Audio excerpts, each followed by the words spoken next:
ampun mas. Mas ampun mas. Lo tuh emang ya, bini nggak tahu diuntung. Lo udah dikasih pelajaran. Yogi, lu jangan kasar dong sama bini lu. Mak lu dilaporin lagi, Pak RT. Lo pada diam ya. Ini urusan gue sama keluarga gue. Yogi, kalau lu nggak cinta lagi sama bini lu, mendingan lu ceraiin aja bini lu. Jangan lu sisa begitu, kasihan. Mendingan lu pulangin aja ke orang tua lu. Yogi. Tolong Pak. Jangan Yogi. Awas lo ya.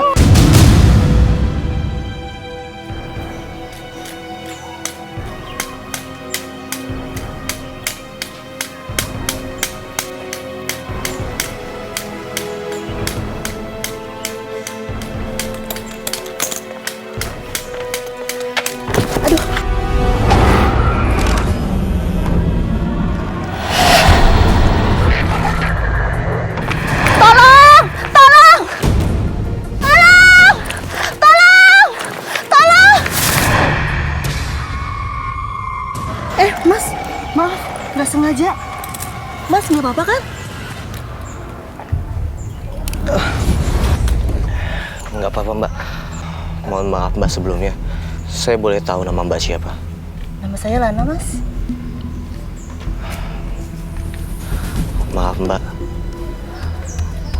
Akan ada kejadian yang menimpa Mbak malam ini. Kalau bisa, Mbak nanti malam jangan lewat sini ya. Duh, mas ngomong apa sih? Emangnya situ peramal? Saya bukan peramal Mbak. Ojek Mbak. Iya bang. Mbak.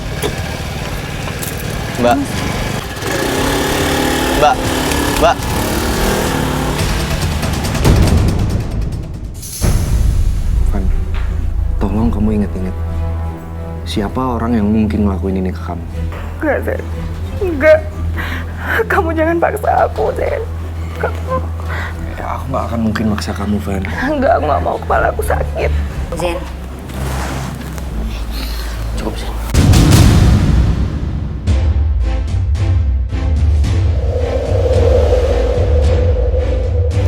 Apa sih orangnya?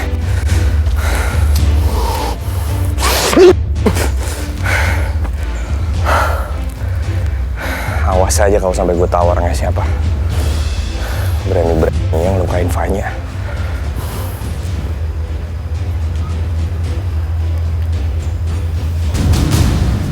Assalamualaikum.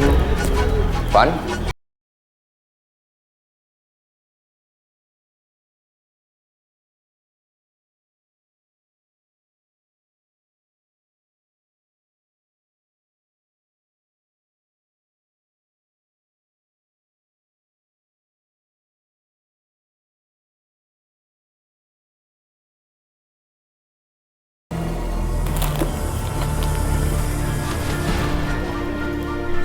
Aku beli ini di Paris. Wanginya ngingetin aku ke kamu.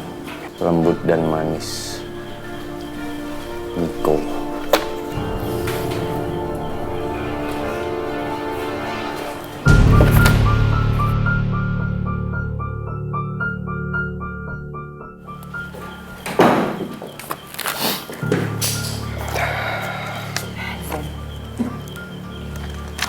Miko siapa? Miko teman kuliah aku zaman dulu dan sekarang dia bekerja di sini. Itu cuman hadiah kok, San, nggak lebih. Kayaknya dia suka sama kamu, Devan. Kamu suka sama dia nggak? Cuman teman. Berarti kamu nggak suka sama dia. Kalau kamu nggak suka, biar aku balikin ini ke orangnya, ya? Zen, tunggu Zen.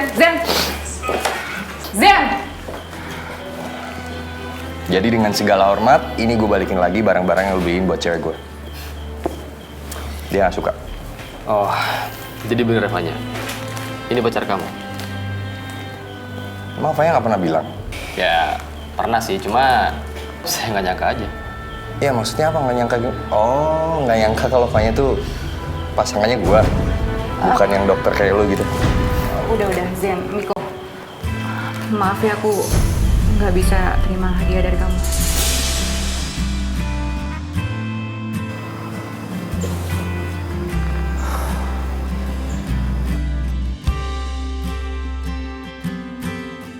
Apa jangan-jangan dia ada hubungannya?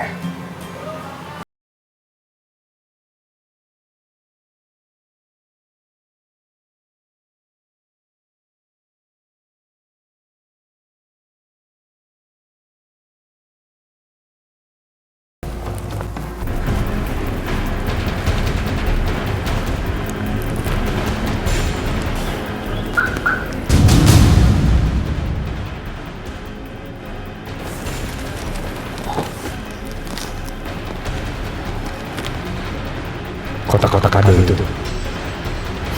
pasti dia pelakunya. Zen kayaknya ngikutin dokter itu. Ada apa ya?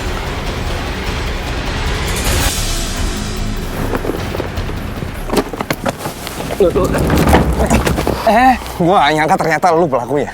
Lu pelakunya kan? Lu yang udah nyelakain Fanya kan? Jawab. Sorry. Maksud kamu apa ya? Saya nggak ngerti nih. Lu gak usah pura-pura bego. Gue lihat sendiri tadi kado-kado di dalam situ itu buat Fanya kan. Gue tahu lu selama ini suka sama Fanya. Tapi waktu itu Fanya udah nolak lu kan. Fanya udah bilang gua pacarnya. Makanya lu jadi dendam, lu jadi obsesi sama dia dan akhirnya lu nyelakain dia. Mas. Maaf ya. Kamu salah sangka. Dan saya akuin memang iya. Tapi bukan saya pelakunya. Buka pintu mobil lu sekarang. Buka. Nggak bisa. Ada apa ini? Kenapa Zin menuduh dokter itu? Gue bilang buka nggak? Astagfirullahaladzim. Zen, lu buka. Jangan. Nggak bisa, Mas. Udah, cukup Zen. Astagfirullahaladzim. Nih Dam, orang ini yang udah nyelakain Fanya Dam, gue tahu. Udah, kamu tenang dulu. Pak, saya minta tolong. Dengan segala hormat, bisa saya buka mobil ini? Saya tahu ini privasi Anda, tapi tolong bantu kami.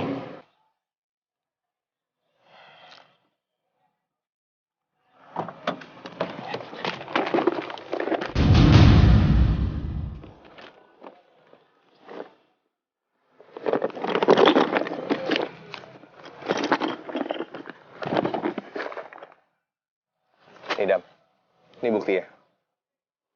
Lu mau ngasih parfum ini buat Fanya kan? Kayak yang lu lakuin waktu itu.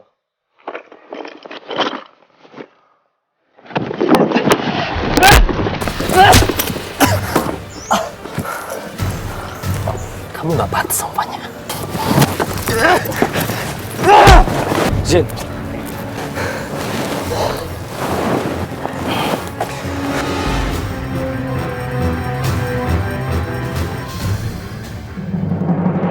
Saudara Miko, coba jelaskan apa hubungan Anda dengan korban, Saudari Fanya? Iya emang benar, Pak. Saya itu suka sama Fanya. Dan saya, Pak, tipe orang kalau saya suka sama orang, saya bisa ngasih barang-barang yang bagus buat orang yang saya sukain, Pak. Tapi sayangnya, Fanya nggak pernah balas perhatian saya, Pak. Karena Fanya punya pacar yang temperamen kayak dia, Pak. Zin, sebentar. Lalu Anda berada di mana pada hari Jumat pukul 10 malam itu? Pak, jujur Pak, saat hari itu saya sedang di luar kota Pak. Dan paginya saya segera ke Jakarta Pak. Banyak saksinya Pak. Baik, kami akan menghubungi beberapa saksi dan mengkonfirmasi keberadaan Anda pada malam itu. Pasti Pak.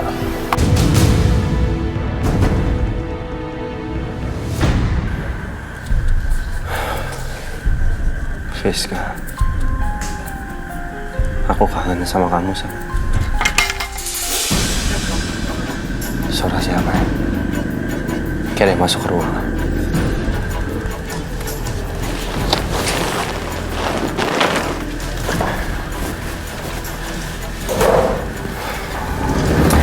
Mau apa lagi lo?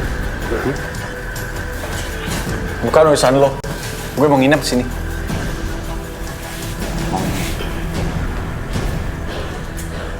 Siapa yang bilang lo boleh nginep di sini? Gue tau. Lo gak berani pulang ke kontrakan lo karena lo ditungguin sama orang tua Nana. Karena mereka akan minta pertanggungjawaban lo.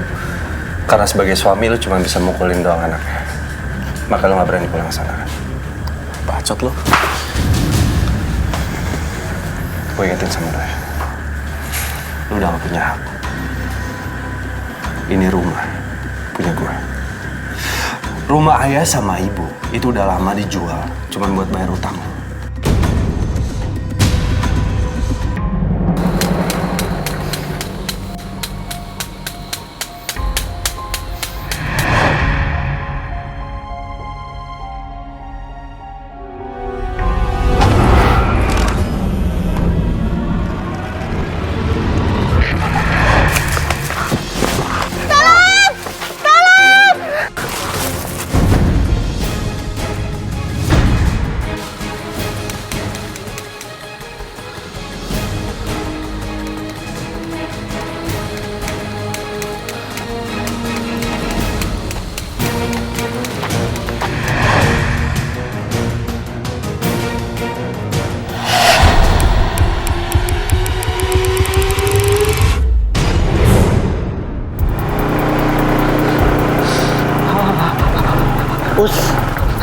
Ngapain kok berhenti di sini sih? Pernah minta temenin kondangan lu ah. Bentar, Mak.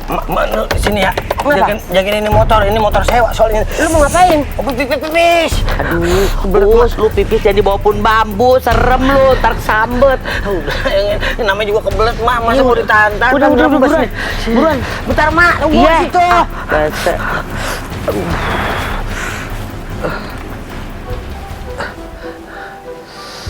Hati-hati numpang.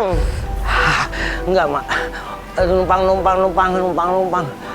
Os, buruan ngapa? Iya, Mak, ini udah kelar.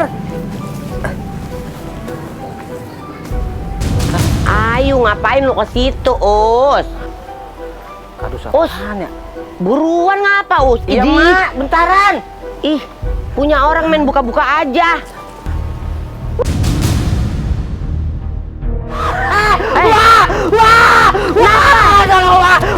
Wah, itu, Wah. Apa? Ini lu ketet, Wah. Iya, kucing beranak. Wah, kandung segede banget ini, Wah. Ya, Wah. Ya Allah, tolong. Makanya jadi curiga, Wah.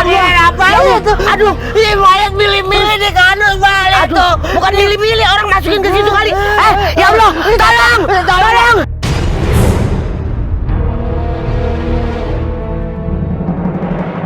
Miko ngotot kalau bukan dia pelakunya. Dan polisi juga udah mewawancari beberapa dokter sama suster yang pergi sama Miko waktu malam itu. Dan alibi mereka nguatin alibinya Miko. Jadi secara otomatis Miko terbebaskan dari segala kecurigaan dong? Kayaknya sih gitu, Cuk.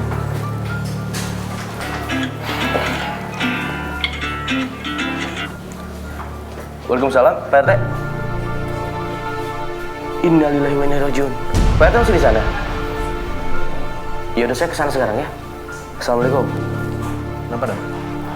Pak RT telepon tadi bilang Mahati sama Bang Daus nemuin mayat di kampung Salak. Terus mayatnya ciri-cirinya sama kayak kasusnya Fanya. Tangan dan kakinya diikat sama tambang. Terus mukanya dicoret-coret sama makeup.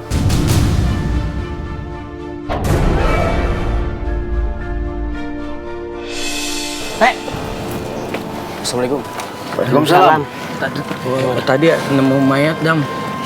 Iya, tapi mayatnya sudah dibawa ke rumah sakit, Dam. Cuma nggak tahu rumah sakit yang mana. Iya. Ini kejadian ini kok bisa mirip sama yang dialami sama si Fanya tuh, Dam? Iya, Dam. Abang tadi tuh sebetulnya pengen nahan sama polisi tuh. Biar mayatnya jangan dibawa dulu, biar si Injan sempat pisen. Tapi kayaknya buru-buru banget. Iya. Saya tadi sempat dengar obrolan dari polisi. Ini korban ini meninggalnya kira-kira jam-jam 9, 10 malam gitu, Dam. Kenapa, Dam? Enggak, Bang Daus. Semalam saya sama Zin ke kantor polisi. Melaporkan orang yang diduga pelaku. Tapi kalau misalkan meninggal di antara jam 9 malam sampai tengah malam, berarti bukan Miko pelakunya. Assalamualaikum. Waalaikumsalam. Salam. Fanya, sesungguhnya jika Allah mencintai suatu kaum, maka Allah akan menguji mereka. Siapa yang ridho dengan ujian itu, maka Allah akan meridhoinya. Dan siapa yang membencinya, maka Allah akan membenci. Hadis riwayat Tirmizi. Jadi Fanya, ente kudu ikhlas, ya, bahwasannya Allah beserta orang-orang yang sabar. Dan sesungguhnya setiap musibah itu pasti ada hikmahnya. Iya Pak Ustadz, Fanya bangga dan yakin. Dan Fanya sangat bersyukur dikelilingi oleh orang-orang baik seperti kalian. Trauma itu bisa dihadapi dengan kekuatan diri sendiri dan keridhaan Allah Subhanahu wa Ta'ala. Jadi ente mesti mendorong diri ente supaya bisa lebih tangguh lagi. Dan jangan lupa selalu berdoa kepada Allah dan minta pertolongannya. Insya Allah Pak Ustadz. Oh iya, Bang Zen, aku tiba-tiba teringat sesuatu. Jadi waktu aku vision barang-barang yang dibawa sama Mas Adam, aku merasa ada satu barang yang nggak ada. Itu sapu tangan yang digunakan untuk nutupin mulutnya Kak.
Melihat tangan pelaku itu putih bersih, agak kekar, dan ada tai lalat di pergelangan tangannya.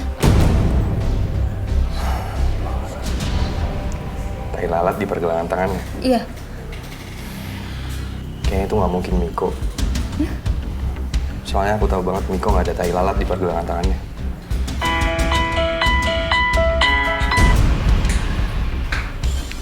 Assalamualaikum. Kenapa, Dam? Ya, ini Vista sama Pak Ustadz juga ada di sini. Barusan Sista dapat penglihatan dari sapu tangan yang dipakai pelakunya buat nyumpel mulutnya Fanya. Dan dari penglihatan Sista sih, petunjuk tentang pelakunya itu nggak mengarah ke Miko. Jadi kayaknya bukan Miko pelakunya.